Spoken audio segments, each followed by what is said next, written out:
दोस्तों जय माता दी। दोस्तों, कुदरत का कहर जब किसी भी इंसान पे या किसी भी देश पे या किसी भी व्यक्ति पे पड़ती है तो फिर उसके समझ में नहीं आता कि अब हम क्या करें।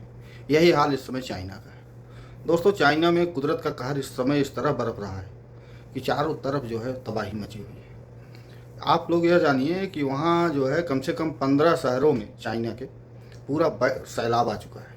जो छोटे छोटे बांध बना रखे थे वो टूट गए, कितने इंसान उसमें बह गए चाइना के। और साथ में बर्फ़बारी भी हुई, और बर्फ़बारी भी ऐसी हुई कि जितनी भी गाड़ियां जो हैं बाहर खड़ी थी सबके शीशे टूट गए, सबके शीशे टूट गए। बहुत लोग जो है घायल हुए, जो उस समय जब बर्फ़बारी चालू हुई जो पड़ गए चपेट में। दोस्तों, वहाँ का आलम यह है कि जो रेगिस्तान था चाइना का वो एकदम हरा हो गया है। अब सोचिए अगर रेगिस्तान जो है ग्रीन हो गया तो इसका मतलब जो है कि वहाँ पे किस तरीके से बारिश हो रही है, कैसी बारिश हो रही है। इतना सैलाब आया हुआ है, इतना सैलाब आया है। दोस्तों, अब इस चैनल अभी हमारा नया है और हम जो है किसी का वीडियो डाल के दिखा नहीं सकते इस चैनल पे, इसलिए जो है केवल बता ही सकते हैं आपको। सब वीडियो जो है उपलब्ध है, आप लोग चेक करके देख सकते हैं। और किसी किसी स्थान पे इतना सैलाब आया हुआ है कि लोग जो है अपनी जान नहीं बचा पा रहे हैं। और कहीं पे इतनी गर्मी है चाइना के ही अंदर कि जो है जिसकी कोई सीमा ही नहीं। कल वहाँ एक शिप के अंदर करीब हज़ारों गाड़ियाँ जो हैं जा रही थी किसी देश में, मतलब जो है बेचने के लिए, आयात होने के लिए।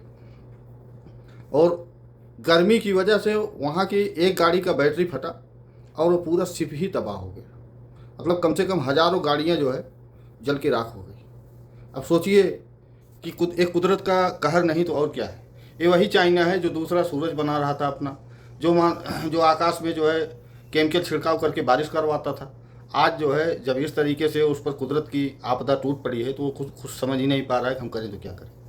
दोस्तों, कुदरत की कहर से इस धरती का कोई भी इंसान, कोई भी देश, कोई भी जो है राजा या कोई भी रंग नहीं बच सकता है। कुदरत से बड़ा न कोई हुआ है, न आगे कोई होगा। हाँ, आपके पास पैसा आ गया है, आप जो है आज जो है चाहे जो बर्ताव कर सकते हो, लेकिन जिस दिन उसकी निगाह टेढ़ी हुई कुदरत की, उस दिन फिर मिट्टी में मिला देगी। आज वही हाल सेम जो है चाइना का है।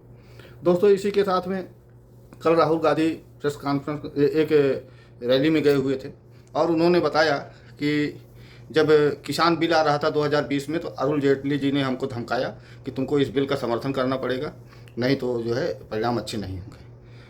तो पहले तो इसकी सच्चाई आप लोग जानिए कि 2020 में जब लगभग 2020 में सितंबर से लेकर दिसंबर के बीच में किसान बिल आया था और अरुण जेटली जी उसके 12-13 महीने पहले ही जो है एक्सपायर कर चुके थे।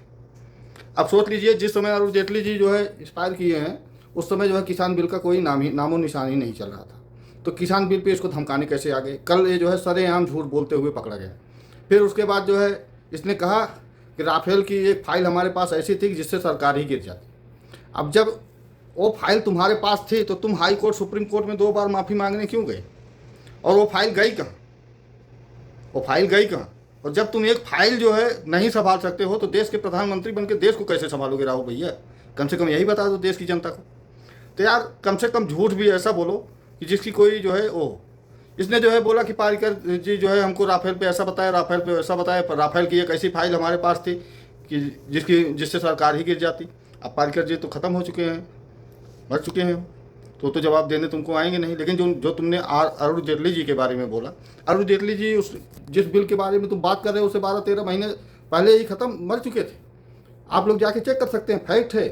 ये लोग कैसा अफवाह फैलाते हैं कि आदमी जो है न ज़मीन में न आसमान में, कौन सा नशा करके आता है, समझ से बाहर चलता है। और इसको डिफेंड करने वाले मीडिया वाले भी आ जाते हैं। लोग बोलते हैं कि जो है नेहरू को, आप लोग बोलते हो नेहरू को ऐसा बोलते हो। नेहरू जी की करतूतें जो है तमाम किताबों में जो है लोग लिख के गए हैं। लोग उसको पढ़ के बताते हैं कि फला किताब में ऐसा है, फला किताब में ऐसा, फला किताब में ऐसा है। तो ये तो इनकी असलियत है। कल जो है इन्हीं का दूसरा साथी जो है तेजस्वी यादव, उसने जो है आके प्रेस कॉन्फ्रेंस किया। उसने बोला कि बिहार में जो है मेरा नाम ही जो है वोटर लिस्ट से गायब हो गया। ठीक 2 घंटे बाद जो है वहाँ के डीएम ने आके बताया कि इसका नाम जो है वो ये गलत नंबर पे चेक कर रहा है, जहाँ इसका वोटर लिस्ट है वहाँ ये चेक ही नहीं कर रहा है, दूसरी जगह चेक कर रहा है, तो कहाँ से आएगा। तो ये तो कहानी चल रही है। मतलब अफवाह फैलाने की भी कोई सीमा होती है यार। कुछ ऐसा वो तुम लोग इतने बड़े, एक जो है बिहार का मुख्यमंत्री बनने के बारे में सोच रहा है, उसको खुद नहीं पता है कि हमारा किस नंबर में हमारा जो है वोटर लिस्ट है। जब तुम अपना नंबर नहीं तुमको मालूम है तो तुम मुख्यमंत्री बन के बिहार की क्या स्थिति करोगे। और एक है जो जिसको जो है कुछ पता ही नहीं है धान गेहूँ में क्या अंतर है। इसी के साथ में एक अफवाह फैलाई गई कि भारत जो है अमेरिका से डर के जो है अब रूस से तेल लेना बंद कर दिया। कल दोपहर में खूब इसकी चर्चा हुई और शाम तक आते आते सरकार ने जो है इसका जो है खंडन कर दिया। सरकार ने कहा कि हम जितना तेल ले रहे थे आने वाले समय में इससे भी ज़्यादा लेंगे। तो ये कहानी चल रही है दोस्तों। लास्ट में जो है प्रधानमंत्री मोदी जी कल जो है वाराणसी गए हुए थे। सावन का महीना चल रहा है, जबकि कोई दूसरा नेता होता तो माँ गंगा जी का दर्शन करने और भगवान भोलेनाथ के दर्शन करने जरूर जाता, लेकिन मोदी जी ने आम जनता का ख्याल रखते हुए सावन के महीने की वजह से उन्होंने वहीं से जो है प्रणाम किया माँ गंगा को और भगवान भोलेनाथ को और फिर वापस चले गए।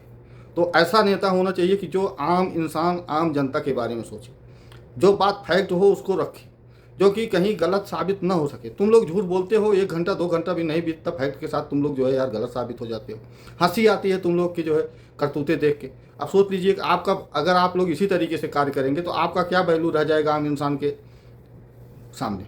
आज तो जो है सोशल मीडिया का ज़माना है, 10 मिनट में आदमी सर्च करके निकाल लेता है कि तुम जिस समय की बात कर रहे थे उस समय अरुण जेटली जी थे कि नहीं थे, या पर्रिकर जी थे कि नहीं थे, या जिस फाइल की तुम बात कर रहे हो कि हमारे पास एक फाइल थी, तो फाइल कहाँ चली गई भैया। वो फाइल जब तुम एक फाइल नहीं जो है संभाल सके जिससे जिससे जो है मतलब एक बहुत बड़े घोटाले का जो है वो हो जाता। आज तुम जो है देश के प्रधानमंत्री होते तो तुम तो अपने पैर पे कुल्हाड़ी खुद मारे हो, तो फिर दूसरे के लिए जो है झूठ क्यों बोल रहे हो यार। दोस्तों वीडियो अगर अच्छा लगा हो तो चैनल को प्लीज़ सब्सक्राइब करिए और लाइक करिए, जितना ज़्यादा हो सके वीडियो को शेयर करिए। जय हिंद, जय भारत।